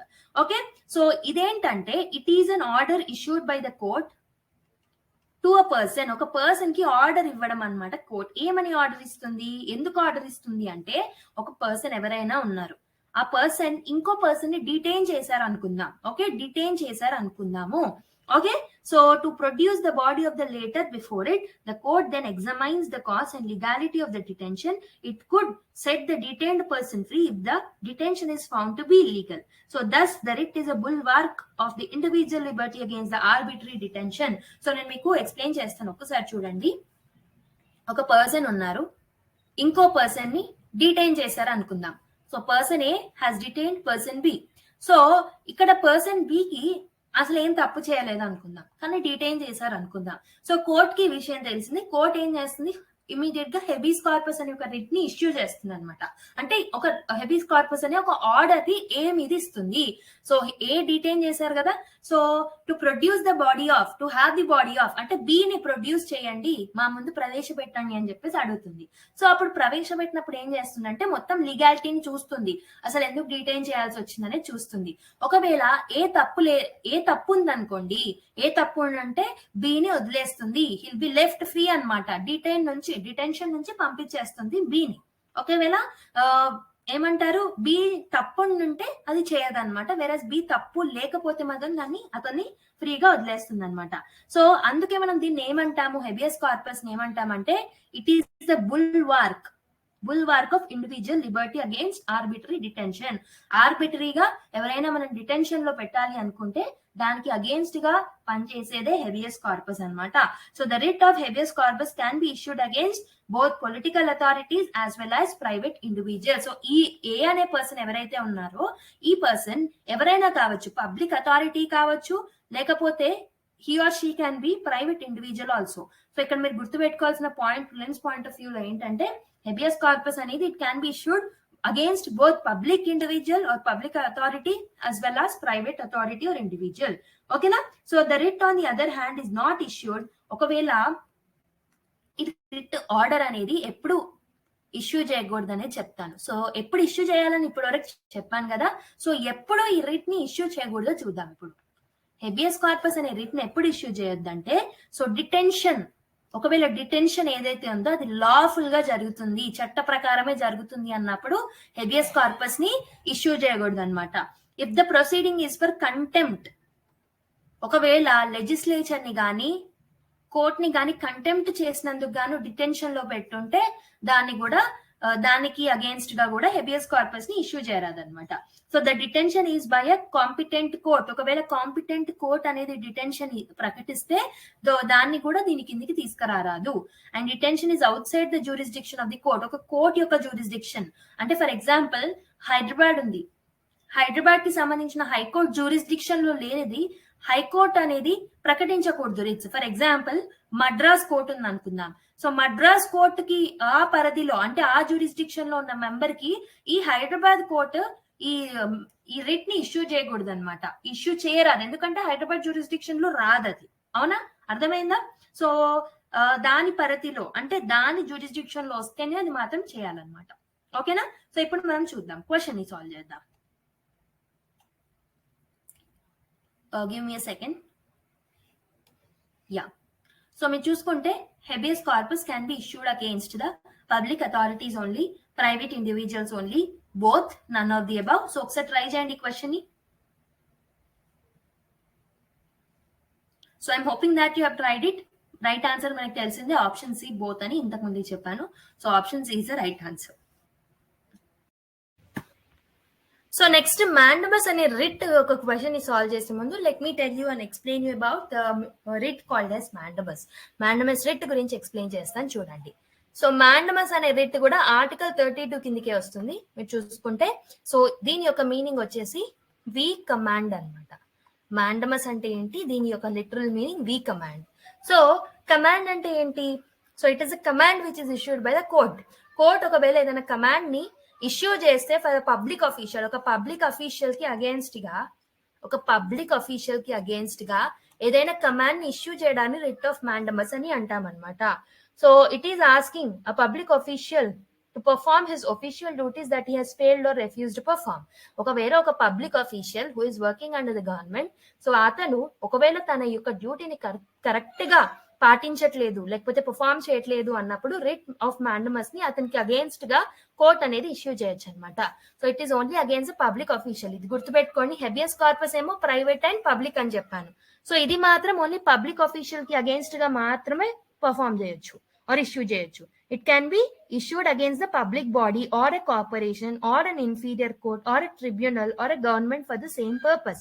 So government or so దాని యొక్క ట్రిబ్యునల్స్ ని కానీ లేకపోతే కోర్ట్స్ ని కానీ, సబార్డినేట్ కోర్ట్స్ ఏవైతే ఉంటాయో వాటికి అగేన్స్ట్ గా, ఇన్ఫీరియర్ కోర్ట్స్ కి, ఓకే, కార్పొరేషన్స్ కి, పబ్లిక్ బాడీస్ కి అగేన్స్ట్ గా దీన్ని మనం ప్రవేశపెట్టొచ్చు అనమాట. ఎవరు? Supreme court or high courts. So the writ of mandamus cannot be issued against the private individual. So ఎవరెవరికి అగేన్స్ట్ గా ఇష్యూ చేయకూడదు అంటే ప్రైవేట్ ఇండివిజువల్స్ కి అగేన్స్ట్ గా, okay, and also or a body, ఒక ప్రైవేట్ బాడీకి అగేన్స్ట్ గా కూడా ఇష్యూ చేయకూడదు. And to enforce departmental instruction that does not passes statutory force. So statutory force లేని డిపార్ట్మెంట్ యొక్క ప్రాసెస్ మీద ఇష్యూ చేయకూడదు. And when the duty is discretionary, ఒకవేళ వాళ్ళ యొక్క డ్యూటీ అనేది డిస్క్రిషనరీ, ఒకవేళ అది మ్యాండేటరీ కాకపోయినప్పుడు వాళ్ళకి అగేన్స్ట్ గా మనం మ్యాండమస్ రిట్ ని ఇష్యూ చేయకూడదు అనమాట. So to enforce a contractual obligation, so ఒకవేళ ఏదైనా కాంట్రాక్ట్ బేసిస్ మీద ఏదైనా అబ్లికేషన్ ఉంటే దానికి అగేన్స్ట్ గా కూడా మనం ఇష్యూ చేయరాదనమాట. Okay, so against the president of India or state governance, state governance కి అగేన్స్ట్ గా గానీ లేకపోతే ప్రెసిడెంట్ కి అగేన్స్ట్ గా గానీ కూడా మనము ఈ మ్యాండమస్ అనే రిట్ ని ఇష్యూ చేయరాదనమాట. So against the chief justice of high court, high court యొక్క చీఫ్ జస్టిస్ కి అగేన్స్ట్ గా in the judicial capacity of that High Court Chief Justice, these people cannot actually issue a writ against him anamata. So these are the different conditions. So a condition based మీద మన question కూడా ఉంది, ఒకసారి చూడండి. Mandamus can be issued against, can be used against private individual or body when the duty is discretionary, against the president, against the prime minister. So ఒక్కసారి చూడండి, try చేయండి ఒక్కసారి. So I'm hoping that you have tried it. The right answer చూడండి option D అనమాట. మనం ఒక్కొక్కటి eliminate చేసుకుంటూ రావచ్చు. ఒకవేళ డ్యూటీ అనేది డిస్క్రిషనరీ ఉంటే అతనికి అగేన్స్ట్ గా మ్యాండమస్ ని ఇష్యూ చేయరాదని చెప్పాను. And it cannot be issued against the president or governors అని చెప్పాను. అండ్ సిజిఐ కి అగేన్స్ట్ గా కూడా or of high court, okay, chief justice of high court కి అగేన్స్ట్ గా కూడా చేయరాదని చెప్పాను. ప్రైవేట్ ఇండివిజువల్స్ ఆర్ బాడీకి అగేన్స్ట్ గా కూడా చేయరాదని చెప్పాను. సో ప్రైమ్ మినిస్టర్ కి అగేన్స్ట్ గా మాత్రం చేయొచ్చు. ఓకేనా? So option D is the right answer. So ఈ క్వశ్చన్ వచ్చేసి సర్ట్యురరీ రిట్ గురించి ఉంది. హవెవర్ నేను writ of prohibition and writ of certiorari రెండు కలిపి ఎక్స్ప్లెయిన్ చేస్తాను మీకు. చూడండి, so writ of prohibition and writ of certiorari, so ఈ రెండు అగేన్స్ట్ ద సబార్డినేట్స్ కోర్ట్స్ కి అగేన్స్ట్ గా చేస్తారనమాట. సో మీరు ఇక్కడ ఒక్కటి గుర్తుపెట్టుకోండి, మనకి ఈ ఫ్రేజ్ తెలుసు కదా, prevention is better than cure అని అంటాము. సో బెటర్ దాన్ క్యూర్ అని అంటాము. సో ఇక్కడ సి క్యూర్ ఏదైతే ఉందో అది సర్ట్యురరీ అని గుర్తుపెట్టుకోండి. ప్రివెన్షన్ పి ఏదైతే ఉందో దాన్ని ప్రొహిబిషన్ అని గుర్తుపెట్టుకోండి. సో మీరు ప్రొహిబిషన్ అంటే ఏంటి, లిటరల్ మీనింగ్ ఏంటంటే టు ఫార్బిడ్, ఆపడాన్ని ఆర్ ప్రివెంట్ చేయడాన్ని ప్రొహిబిషన్ అని అంటాం అనమాట. So if it is issued against the like ఒకవేళ హైకోర్ట్ కానీ ఏదైనా సుప్రీం కోర్ట్ కానీ ఈ రిట్ అనేది ఇష్యూ చేస్తుంది అంటే లోవర్ కోర్ట్ కి అగేన్స్ట్ గా, దాని కింద ఉండే లోవర్ కోర్ట్ ఏదైతే ఉందో దానికి అగేన్స్ట్ గా ఈ ప్రొహిబిషన్ అనే రిట్ ని ఇష్యూ చేయొచ్చు అనమాట. So it is issued by the higher court to the lower court or a tribunal in order to prevent the latter from exceeding its jurisdiction or usurping a jurisdiction that it does not possess. ఒకవేళ supreme court ఉందనుకోండి, దాని కింద high court ఉంటుంది కదా, ఏదో ఒక high court ఉంటుంది కదా, ఈ హైకోర్టు దాని జ్యూరిస్డిక్షన్ లో లేని దానికి జడ్జిమెంట్ ఇస్తుంది అనుకుందాం. సో అది ఇవ్వక ముందే ప్రొహిబిట్ అంటే ఇక్కడ ఏంటి, ప్రివెన్షన్. సో ఏదైనా డిసీజ్ రాకముందే ప్రివెంట్ చేసుకోవడం అనేది బెటర్, అవునా? సో అలానే హైకోర్టు ఆ జడ్జిమెంట్ ఇవ్వక ముందే ఇస్తుంది అని తెలిసినప్పుడే దానికన్నా ముందే సుప్రీం కోర్ట్ ఈ రిట్ ని ఇష్యూ చేస్తే అప్పుడు హైకోర్టు ఆ జడ్జిమెంట్ ని ఇవ్వడానికి వీలుండదు అనమాట. So thus, unlike mandamus that directs the activity, the prohibition directs inactivity అనమాట. mandamus లో ఏమో మీరు పని చేయట్లేదురా బాబు, పని చేయండి అని చెప్తా. whereas ఈ ప్రొహిబిషన్ లో అండ్ సర్ట్యురరీలో ఏమో మీరు పని చేయాల్సిన దానికన్నా ఎక్కువ చేస్తున్నారు, కాస్త ఆపండి అని చెప్పడం. ఇది అగేన్స్ట్ ద లోవర్ కోర్ట్స్ అనమాట. ఓకేనా. సో వేర్ యాజ్ సర్ట్యుటరీ అంటే ఏదైనా హైకోర్ట్ ఆర్ లోవర్ కోర్ట్ ఏదైతే ఉంటుందో ఆ లోవర్ కోర్ట్ అనేది దాని జ్యూరిస్డిక్షన్ కి అగేన్స్ట్ గా దాని పరిధిలో దేని దానికి కూడా జడ్జిమెంట్ ఆల్రెడీ ఇచ్చిన తర్వాత దాన్ని క్యూర్ చేయడానికి, సి అంటే క్యూర్ ఏంటి, క్యూరే కదా, సో సి అంటే సర్ట్యుటరీ కదా, సో జడ్జిమెంట్ ఇచ్చిన తర్వాత ఇష్యూ చేసే రిట్ ని మనము సర్ట్యుటరీ రిట్ అని అంటాము. Certiorari in the literal sense it is to be certified అనమాట. దీని లిటరల్ మీనింగ్ ఏంటంటే certified or to be informed దీని లిటరల్ మీనింగ్ ఇది. సో ఇది మనకి ఎవరు ఇష్యూ చేస్తారు, హైకోర్ట్ లోవర్ కోర్ట్ కి అగేన్స్ట్ గా లేకపోతే ట్రిబ్యునల్ కి అగేన్స్ట్ గా ఇష్యూ చేస్తుంది. ఎందుకంటే in order to transfer a case pending with the latter to itself or squash the order of the latter in the case, it is issued on the grounds of excess of jurisdiction or lack of jurisdiction or error of the law. ఒకవేళ lower court ఉంది, అవునా, higher court కూడా ఉంది. So ఈ lower court ఏం చేస్తుంది, so either దాని jurisdiction లో లేనిది లేకపోతే లాకి అగేన్స్ట్ గా జడ్జిమెంట్ ఇవ్వడం ఇది ఏదైనా చేసింది అనుకుందాం, అప్పుడు హైకోర్ట్ ఏం చేస్తుంది, పైన కోర్ట్ హయ్యర్ కోర్ట్ ఏం చేస్తుంది, నాట్ హైకోర్ట్, హయ్యర్ కోర్ట్ ఏం చేస్తుంది అంటే ఈ లోవర్ కోర్ట్ దగ్గర ఉన్న ఆ జడ్జిమెంట్ ని పైనకి, అంటే ఇట్ ఈస్ టెలింగ్ దట్ ఈ పర్టికులర్ కేస్ ని నా దగ్గరికి పంపించండి లేకపోతే దాన్ని మొత్తానికి తీసేయండి, స్క్వాష్ చేసేయండి అని చెప్పేసి ఆర్డర్ ఇస్తుంది అనమాట. So this is regarding the writ of certiorari. Okay, so previously the writ of certiorari could be issued only against the judicial and the quasi-judicial authorities and not against the administrative authorities. So దీన్ని against గా administrative authorities కి against గా issue చేసే వాళ్ళు కాదనమాట. However మనకి 1991 లో ఒక సుప్రీం కోర్ట్ జడ్జిమెంట్ ఇస్తుంది. So it has ruled that certiorari ఏదైతే రిట్ ఉంటుందో అది మనము అడ్మినిస్ట్రేటివ్ అథారిటీస్ కి అగేన్స్ట్ గా కూడా, ఓకే, ఒకవేళ ఇండివిజువల్స్ కి ఎఫెక్ట్ అవుతుంది అంటే వాటికి అగేన్స్ట్ కూడా మనం ఇష్యూ చేయొచ్చు. Even like prohibition, certiorari is also not applicable against the legislative bodies and private individuals or the bodies. So certiorari and prohibition writs ఏవైతే ఉన్నాయో మనకు అవి ప్రైవేట్ ఇండివిజువల్స్ కి లేకపోతే ప్రైవేట్ అథారిటీస్ కి అగేన్స్ట్ గా మనము ఇష్యూ చేయరాదు. అండ్ ఆల్సో లెజిస్లేటివ్ బాడీస్ ఏవైతే ఉన్నాయో దానికి అగేన్స్ట్ గా కూడా ఇవి వర్తించవన్నమాట. గుర్తుపెట్టుకోండి, మనకి హెబియస్ కార్పస్ ఏమో బోత్ పబ్లిక్ అండ్ ప్రైవేట్ కి అప్లికేబుల్ అవుతుంది. ప్లస్ మ్యాండమస్ వచ్చేసి కొన్ని కండిషన్స్ చెప్పాను, లైక్ డిస్క్రిషనరీ పవర్ ఉన్నప్పుడు అండ్ గవర్నర్స్ కి ప్రెసిడెంట్ కి అగేన్స్ట్ గా కాదు, ప్రైమ్ మినిస్టర్ కి అవుతుందని చెప్పాను అండ్ లాట్ ఆఫ్ కండిషన్స్ చెప్పాను. వేరే సర్ట్యుటరీ ప్రొహిబిషన్ అండ్ ప్రొహిబిషన్ అనే రిట్స్ ఏమో they are applicable to the ఎవరు, like it is not applicable to the private individuals, only public దాని కింద పనిచేసే వాళ్ళకి అగేన్స్ట్ గా మాత్రమే చేయొచ్చు. అండ్ ఇంకొకటి ఏంటంటే ప్రైవేట్ ఇండివిజువల్స్ కి అగేన్స్ట్ గా, లెజిస్లేచర్ కి అగేన్స్ట్ గా, ప్రైవేట్ అథారిటీస్ కి అగేన్స్ట్ గా చేయలేమని చెప్పేసి చెప్తున్నాను. ఓకేనా, ఐ హోప్ మీకు అర్థమైందని అనుకుంటున్నా. సో ఇప్పుడు మనం ఏం చేస్తామంటే let's solve this particular question. Let me enlarge it. Yeah. So which of the following is not true regarding the certiorari rights? It is issued by the High Court to the lower court or tribunal. It is issued on grounds of excess jurisdiction or lack of jurisdiction or error of the law. Certiorari can only be issued against judicial or quasi-judicial authorities and not against the administrative authorities. Certiorari is not available against legislative bodies, private individuals or private bodies. So ఇప్పుడే discuss చేశాను కదా, so మీరు correct గా పెడతారు అనుకుంటున్నా, pause చేసుకొని try చేయండి ఒకసారి. So I'm hoping that you have tried it. Right answer is option C. Not true అని అన్నాను కదా, ఈ రైట్ అనేది మనకి it is also applicable for the administrative authorities as per the supreme court ruling అని చెప్పేసి చెప్పాను.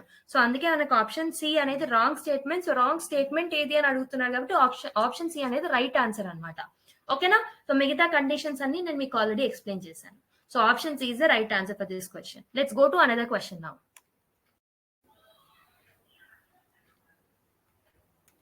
సో నెక్స్ట్ క్వశ్చన్ చూడండి, which of the following is not true regarding the quo warranto writ. Quo warranto writ కి గురించి ఏది ఇచ్చిన స్టేట్మెంట్స్ లో ఏది రాంగ్ అని చెప్పేసి అడుగుతున్నాడు. సో ఫస్ట్ కో-వారెంటో రిట్ గురించి ఎక్స్ప్లెయిన్ చేస్తాను మీకు.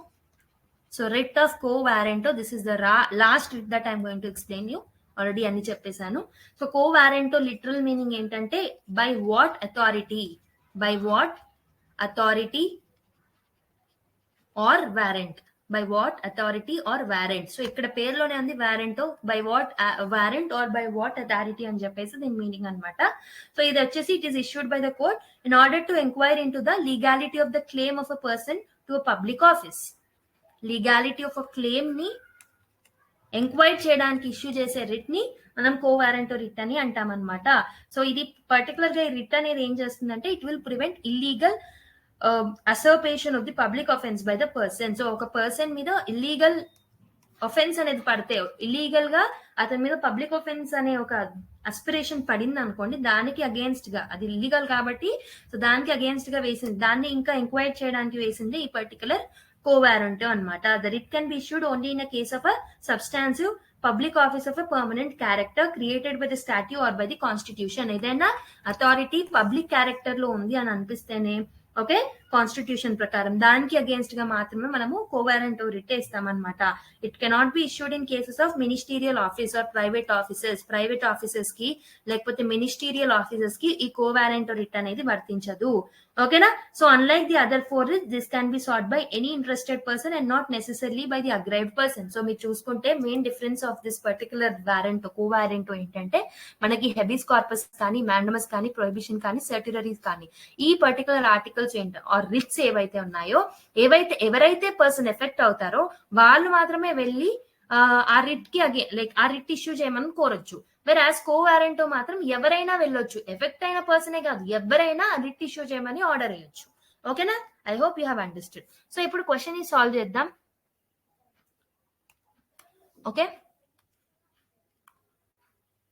సో ఎస్, సో ఇక్కడ క్వశ్చన్ లో ఏముంది? So which of the following is not true regarding the quo warranto writ అని అంటున్నాడు. The literal meaning of writ is by what authority or warrant. So not correct అన్నాడు. So it is issued to inquire into the legality of the claim of a person to the public office. It can be issued to the ministerial office but cannot be issued against the private office. It can be sought to be any interested person and not necessarily by the aggrieved person. So ఏది right answer అనుకుంటున్నారు? ఒక్కసారి pause చేసి try చేయండి. So the right answer ఏంటి? ఇక్కడ not correct అంటున్నాడు. మీరు చూడండి, literal meaning of this writ is by what authority or warrant. ఇది కరెక్టే. So it is issued to enquiry into the legality of a claim of a person to the public office. కరెక్టే. So it can be issued to the ministerial office but not against the private office అని అంటున్నాడు. Ministerial office కి కూడా ఇది వర్తించదని ఇప్పుడే చెప్పాను. So ఇది wrong statement but it's the right answer for this question. So it can be sought to be any interested person and not necessary to the aggrieved person. Yes, ఇంతకు ముందు explain చేశాను. So దీనికి right answer ఏంటి? Option C is the right answer. Okay, next క్వశ్చన్కి వెళ్ళిపోదాం. So next question చూద్దాం. So మొత్తం ఇప్పుడు డైరెక్ట్ గా ఎక్స్ప్లెనేషన్ ఏం లేదు, మొత్తం ఎక్స్ప్లెయిన్ చేసాను కాబట్టి మీ అందరూ మీరు సాల్వ్ చేయాలి క్వశ్చన్స్ ని. The writ of mandamus is available not only against the judicial authorities but also against the administrative authorities. The writ of prohibition is issued only against judicial or quasi-judicial authorities. Which of the statements given above is or are correct? Only one, only two, only like both 1 and 2, neither 1 not 2. So pause చేసి try చేయండి. So right answer ఏంటంటే option C అనమాట. Both 1 and 2 is the right answer. So ఇది it is not only applicable against the judicial authorities but also against the administrative authorities. Correct ఇది. And మనకి writ of prohibition వచ్చేసి it is issued only against the judicial and quasi judicial authorities. So నేను ఈ point మీకు చెప్పడం మర్చిపోయాను. So prohibitory writ ఏదైతే ఉందో, రిట్ ఆఫ్ ప్రొహిబిషన్ ఏదైతే ఉందో, సో సర్టిలరీ ఏమో అడ్మినిస్ట్రేటివ్ అథారిటీస్ కి అగేన్స్ట్ కూడా ఇష్యూ చేయొచ్చు. వెరస్ ప్రొహిబిషన్ అనే రిట్ ఏమో it is only against judicial and the quasi judicial authorities కి అగేన్స్ట్ గా మాత్రమే ఇష్యూ చేయొచ్చు అనమాట. So option C is the right answer. So next question చూడండి. మ్యాచింగ్ ద పేర్ ఇచ్చారు. Match list 1 with list 2 and select the correct answer using the codes given below. Habeas corpus, mandamus, covarento, certiorari, non-performance of public duties, unlawful detention, correctional directions to subordinate courts, unlawful occupation to the public office. So ఒకసారి pause చేసి try చేయండి. So I'm hoping that you have tried it. Habeas corpus అంటే ఏంటి? Detention గురించి కదా. So మనకి ఇక్కడ ఉంది unlawful. So yeah, unlawful detention. So ఏకి 2. సో బి చూడండి, మ్యాండమస్. మ్యాండమస్ ఎప్పుడు ఇష్యూ చేస్తాం? Non performance of the duties. So బికి 1. సో కోవారెంటో వచ్చేసి మనకి unlawful occupation of the public office. Certiorari వచ్చేసి డి వచ్చేసి 3 అండ్ సి వచ్చేసి 4. సో మనకి రైట్ ఆన్సర్ చూడండి 2, 1, 4, 3 ఎక్కడుంది? B is the right answer. So next question చూడండి. Which one of the following fundamental rights was described by Dr. B.R. Ambedkar as the heart and the soul of the Constitution? Right to freedom against exploitation, right to freedom of religion, right to equality, right to constitutional remedies. So ఈ question నేను చెప్తాను మీకు. So కొంతమందికి తెలియవచ్చు, కొంతమందికి తెలియకపోవచ్చు. So article 32 ఏదైతే ఉంటుందో, so దాన్ని which is right to constitutional remedies ఏదైతే ఉందో దాన్ని అంబేద్కర్ గారు ఏమన్నారంటే this is the heart and the soul of the constitution. ఎందుకంటే ఇది లేకపోతే ఫండమెంటల్ రైట్స్ ని ప్రొటెక్ట్ చేయలేము. ఆల్రెడీ మీకు చెప్పాను, మీకు ఒక గిఫ్ట్ ఇచ్చి దాన్ని వాడకమని చెప్తే ఎలా ఉంటుందో, ఫండమెంటల్ రైట్స్ ఇచ్చి దానికి ప్రొటెక్షన్ ఇవ్వకపోతే అలానే ఉంటుంది. అందుకే దాన్ని heart and soul of the constitution అని అంటాం. So option D is the right answer. So same question ఉంది ఇక్కడ. సో ఇప్పుడు మీరు చెప్పండి ఏదో. ఆల్రెడీ ఇంతకు ముందే చెప్పాను. It's okay. Let me go to another question. So ఈ పర్టికులర్ క్వశ్చన్ మీకు homework. So consider the following statements and select the correct answer using the codes given below. So మీరు చూడండి, స్టేట్మెంట్ ఏ ఆర్ అసెర్షన్ ఏమి ఇచ్చారంటే, speaking on Article 32 in the Constituent Assembly, Dr. B.R. Ambedkar described the article as very soul of the Constitution. Article 32 provides effective remedies against the violation of the fundamental rights. So ఇచ్చిన options లో ఏది right answer అనుకుంటున్నారో మీరు ఏం చేస్తారు అంటే comment box లో comment చేయండి. I don't want to explain this again. So as per the Constitution of India, the writ of prohibition relates to the order issued against judicial and quasi-judicial authority to prohibit any inferior court from proceeding in a particular case where it has no jurisdiction to try, to restrain a person from holding a public office to when he is not entitled. So select the correct answer using the codes given below. 1 and 2 only, 2 and 3 only, 1 only, 1, 2 and 3. ఒకసారి try చేయండి answer. So answer ఏంటంటే option A అన్నమాట. So మీరు చూడండి, ఇంతకు ముందే చెప్పాను మీకు, రిట్ ఆఫ్ ప్రొహిబిషన్ అనేది only judicial and quasi judicial అథారిటీకి అగేన్స్ట్ గా మాత్రమే వేయొచ్చు అని. సో ఫస్ట్ ది రైట్ అయినప్పుడు ఆటోమేటిక్ గా థర్డ్ ది రాంగ్ అవుతుంది. To restrain a person from holding a public office to when he is not entitled అని చెప్పేసి అంటున్నారు. సో ఇది మనకు రాదు ప్రొహిబిషన్ కింద. ఓకే, సో ఫస్ట్ అయినప్పుడు థర్డ్ ది కాదు. సో థర్డ్ కాదప్పుడు సో మనకి 1 and 3 కెనాట్ బి టుగెదర్ కాబట్టి డి ఆటోమేటిక్ గా ఎలిమినేట్ అవుతుంది. సో 1 కరెక్ట్ అనిపిస్తుంది కాబట్టి బి ఎలిమినేట్ అవుతుంది. సో సెకండ్ ది రాంగ్ గా రైట్ అనేది మనం డిసైడ్ చేసుకోవాలి. To prohibit inferior court from proceeding in a particular case where there is no jurisdiction to try అని చెప్పాను. So prohibition, prevention is better then the cure. P అంటే ప్రొహిబిట్ చేయడం అని చెప్పాను కదా. సో ప్రొహిబిషన్ ఇది కరెక్టే. ఆప్షన్ 2 కూడా కరెక్ట్. స్టేట్మెంట్ 2 కూడా కరెక్టే కాబట్టి both 1 and 2, that is option A is the right answer. So next question ఏంటంటే, which one among the following writs literally means you have the body? Certiorari, habeas corpus, mandamus, quo warranto. So already చెప్పాను మీకు, try చేయండి ఒకసారి. So right answer is habeas corpus. Detention, illegal detention చేసినప్పుడు బాడీని present చేయమని చెప్పేసి అడుగుతారని చెప్పాను. So option B is the right answer. So which of the following writs literally means we command? Habeas corpus, mandamus, prohibition, quo warranto. So right answer వచ్చేసి B. మనకు తెలిసిందే mandamus అని. సో ఎవరైనా పబ్లిక్ ఆఫీస్ లో ఉండి వాళ్ళ పని correct గా చేయకపోతే వాళ్ళకి అగేన్స్ట్ గా ఈ రిట్ ని ఇష్యూ చేయొచ్చు అని చెప్పాను. Okay, B is the right answer. So మనం ఏం చేద్దామంటే, so let me explain you the difference between the supreme court కి హై కోర్ట్ కి మధ్యలో ఉన్న రిట్స్ యొక్క తేడాని ఎక్స్ప్లెయిన్ చేస్తాను. ఆర్టికల్ 32 కి ఆర్టికల్ 226 కి మధ్యలో ఉన్న తేడాని. సో హవెవర్ వీడియో లెంత్ పెరగద్దు కాబట్టి, సో ఇంట్రెస్ట్ కూడా కోల్పోతారు కాబట్టి, సో నేనేం చేస్తాను అంటే, so what ever I have explained till now let it be. So మిగతా ఒక 2-3 ఆర్టికల్స్ ఉన్నాయి కదా, వాటిని ఫండమెంటల్ డ్యూటీస్ అనే చాప్టర్ తో కలిపి నెక్స్ట్ వీడియోలో చేసేస్తాను. సో మిగతావి లైక్ మార్షల్ లా గురించి ఒక ఆర్టికల్ ఉంటుంది, ఆర్మ్డ్ ఫోర్సెస్ గురించి ఇంకో ఆర్టికల్ ఉంటుంది. వాటి గురించి నేను నెక్స్ట్ క్లాస్ లో ఫండమెంటల్ డ్యూటీస్ చిన్న చాప్టర్ కాబట్టి దాంతో కలిపి చెప్పేస్తాను. సో ఇప్పుడు జస్ట్ మనం మిగతా క్వశ్చన్స్ ని సాల్వ్ చేసేసి ఈ సెషన్ ని ఎండ్ చేద్దాం. The supreme court of India and high court are empowered to issue the writs under article 32 and 226 of the Constitution, but Parliament of India confers this power on any other court in addition to the Supreme Court and High Court. The Supreme Court has wider jurisdiction to issue writs than High Courts. The Supreme Court may refuse to exercise its writ jurisdiction while a high court may not refuse to. Okay, exercise its writ jurisdiction. Correct code ఏంటి అని అడుగుతున్నారు. దానికన్నా ముందు let me explain you the difference between article 32 అంటే writ jurisdiction of supreme court కి writ jurisdiction of high court కి మధ్యలో ఉన్న తేడా ఏంటో చూద్దాం ఒక్కసారి. ఓకేనా, so give me a second. Yes, so the writ jurisdiction of supreme court వచ్చేసి డిఫర్ ఇట్ అంటే వీటి రెండింటి మధ్యలో ఉన్న రిట్ జ్యూరిస్డిక్షన్ ఏదైతే ఉంటుందో అవి రెండు డిఫరెంట్ అనమాట.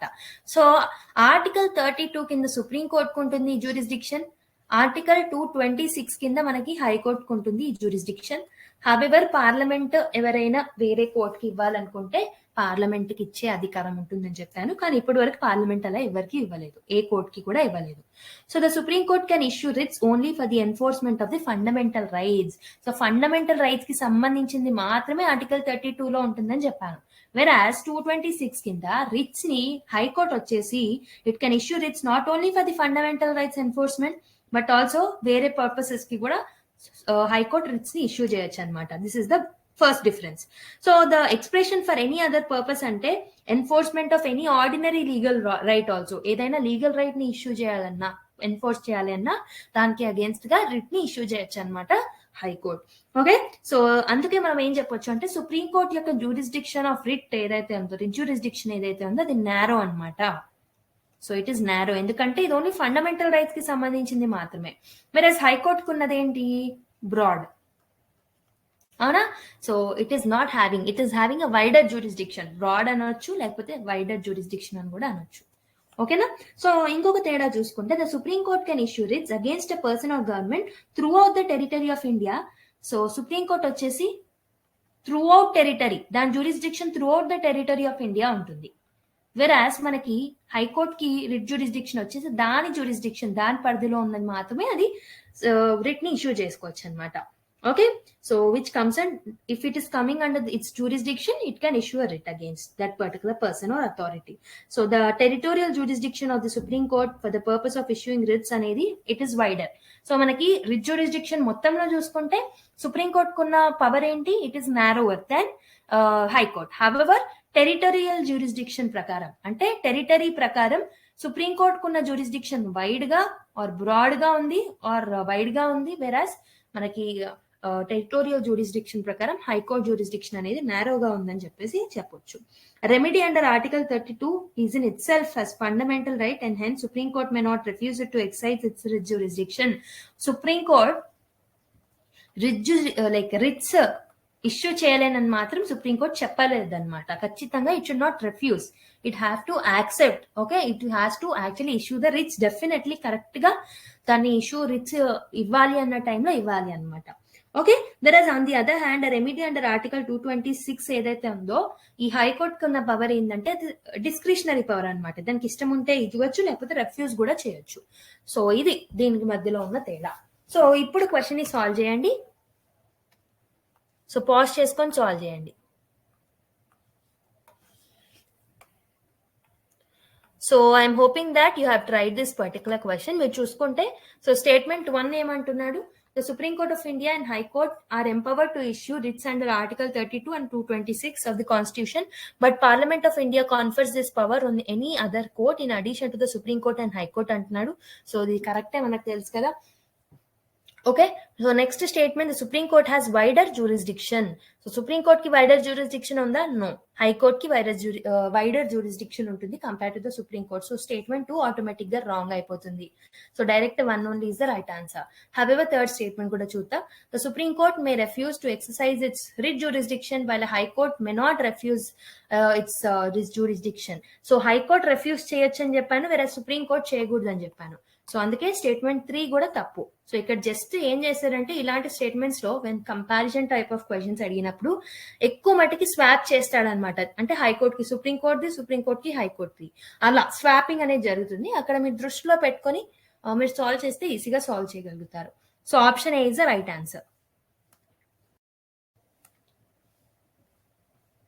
So next question చూస్తే the writ of habeas corpus for the release of a person can be issued whereas the arrest or detention has taken place in contravention of the procedure established by law to secure the release of a person imprisoned on a criminal charge where the arrest has taken place for the contempt of the court or the parliament.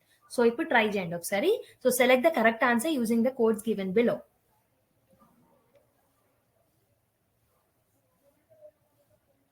So మీరు try చేశారనే అనుకుంటున్నా. ఇక్కడ మీరు చూస్తే wear the arrest has taken place for the contempt of the court of the parliament, అలాంటి టైంలో writ of habeas corpus issue చేయరాదని చెప్పాను. సో ఆటోమేటిక్ గా థర్డ్ ఉన్నవి రెండు ఎలిమినేట్ అయిపోతాయి. సో 1 and 2 లో ఏది కరెక్టో చూద్దాం. సో సెకండ్ స్టేట్మెంట్ చూస్తే మనకు ఆన్సర్ వచ్చేస్తుంది. To secure the release of a person imprisoned on a criminal charge అంటున్నాడు. డెఫినెట్ గా అలాంటి పర్సన్ ని సెక్యూర్ చేయాలని మాత్రం దీన్ని ఈ పర్టికులర్ రిట్ జ్యూరిస్డిక్షన్ ని వాడను, అవునా, వాడలేం. సో సెకండ్ స్టేట్మెంట్ ని కూడా తీసేస్తే 1 only is the right answer అనమాట.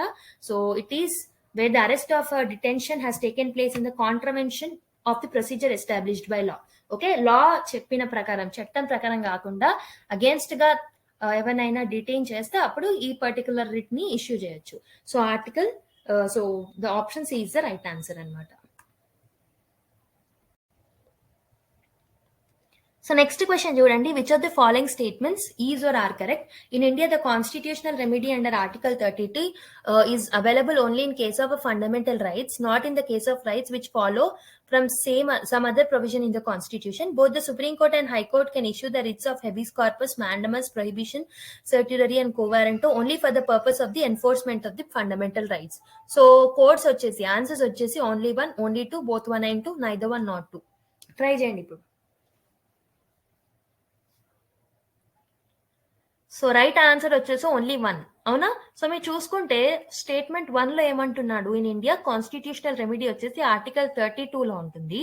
సో ఇది ఓన్లీ ఫండమెంటల్ రైట్స్ కి మాత్రమే వర్తిస్తుంది అని చెప్తున్నాడు. అవును, మనకు తెలుసు ఫండమెంటల్ రైట్స్ మాత్రమే వర్తిస్తుంది ఆర్టికల్ 32. మరి 226 లో హైకోర్టుకు వచ్చేసి ఫండమెంటల్ రైట్సే కాకుండా అదర్ లీగల్ రైట్స్ కానీ స్టాట్యుటరీ రైట్స్ కానీ వాటికి కూడా వర్తిస్తుంది అని చెప్పాను. సో ఇక్కడ సెకండ్ స్టేట్మెంట్ ఏమంటున్నాడు, both supreme court and high court can issue the writs of habeas corpus, mandamus, prohibition, certiorari and quo warranto. ఇక్కడ వరకు కరెక్ట్. కానీ only for the purpose of enforcement of fundamental rights is wrong. So ఎందుకు, high court కి వేరే powers కూడా ఉన్నాయి. So it can issue the writs against the ఏమంటారు, legal rights కి అగేన్స్ట్ గా లేకపోతే స్టాట్యుటరీ రైట్స్ కి అగేన్స్ట్ గా కూడా ఇష్యూ చేయొచ్చు అని చెప్పాను. అందుకే second statement wrong, only 1 is the right answer. So that was for today's video. Thank you everyone for watching this video and subscribe చేసుకోండి. అండ్ ఇంకొకటి ఏంటంటే మీ ఫ్రెండ్స్ అండ్ ఫెలో ఆస్పిరెంట్స్ తో మన వీడియోస్ ని షేర్ చేస్తూ ఉండండి, సో దట్ వాళ్ళకు కూడా యూస్ఫుల్ గా ఉంటుంది కాబట్టి. సో మీకు మన వీడియో ఎలా అనిపించింది, content, teaching style or any feedback ఇవ్వాలి అనుకుంటే కామెంట్ బాక్స్ లో ఇవ్వండి. So thank you everyone, keep smiling, by by.